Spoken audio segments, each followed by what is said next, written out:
Good morning, this is Patty and I'm out at Allison Gresham with Tim. Hey Tim! Good morning, Patty! Hey, the hydrangeas are looking great and we're getting a few questions about when people should prune them. Can you give us some help? Definitely. Let's start. There's 3 different hydrangeas we're going to talk about. The first variety is a macrophylla variety. It's kind of your old style mophead, has a big huge flower on it. Now this is the one that I get calls every year. My hydrangea's beautiful, the leaves are green, but it is not blooming. And the reason why is with these old style hydrangeas, you can't just prune them anytime. And with any of these hydrangeas, you don't have to prune them. You can leave them alone and they'll give you lots of blooms. But sometimes pruning them does help you get larger blooms and helps them bloom more profusely. So with the old style hydrangeas, you want to bloom these because they bloom on the old wood when the flower starts to fade. So this flower is going to be fading out here. Maybe I'd hold on to it for another week or two.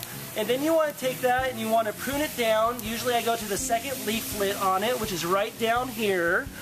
And that way, when it sets its new buds in the fall, you don't have to worry about pruning those off and you'll get nice big blooms next year.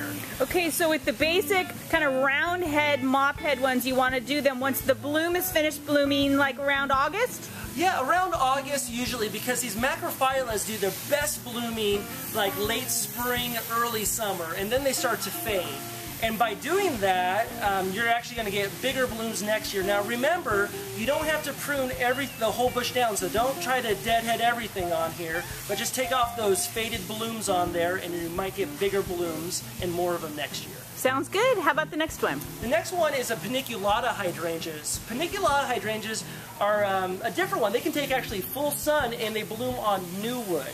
So paniculatas are a lot more forgiving on them, because you can cut these down almost halfway down and they're still going to bloom because they bloom on the same year wood. So usually you'd want to prune these either in the fall when they start to go dormant if you want a nice clean bush for the winter time, or I wait till February, late February, right before spring comes. I prune them down, and I prune mine about quarter to halfway down because I like a nice compact bush, and so you can keep the height down on these, and then they will grow, form their new buds in spring, and then they'll bloom. Really, this is a midsummer all the way till like frost kind of bloom on these. Okay, so for the ones that have blooms that are shaped like cones, you want to do it in the winter or in the fall? Exactly. Okay, great. And how about the third type? The third type is a newer one that's been out. It's called the Endless Summer Collection, and this one's really fun because it blooms on new and old wood.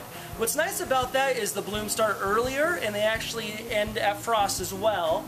And so with these, if you need to keep this the size down on it, you can cut it down and you'll get half the blooms on it. So you can control the size. Again, with this one, minimal pruning's best on these. Only prune them if you have to. And again, take off the faded flowers in like late August, and then you can do your overall pruning, a little thinning in the fall or winter time. Great. Thanks so much, Tim. You're welcome.